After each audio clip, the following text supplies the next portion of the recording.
জীবনে কখনো হতাশ হবেন না। জীবনে যাই হয়ে যাক না কেন কখনো হতাশ হবেন না।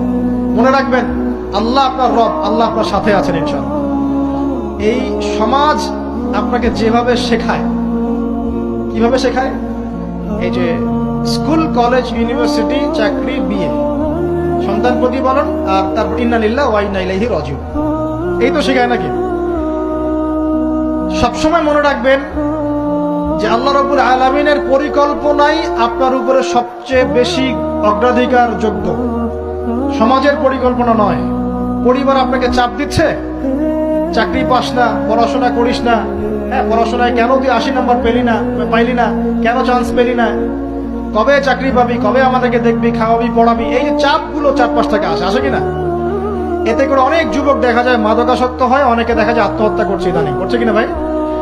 এই শব্দটা থেকে আমি এই পয়েন্টটা আজকে লিখেছিলাম যে ভুলেও আল্লাহর প্রতি বিশ্বাস এবং তাওয়াক্কুল হারাবেন না।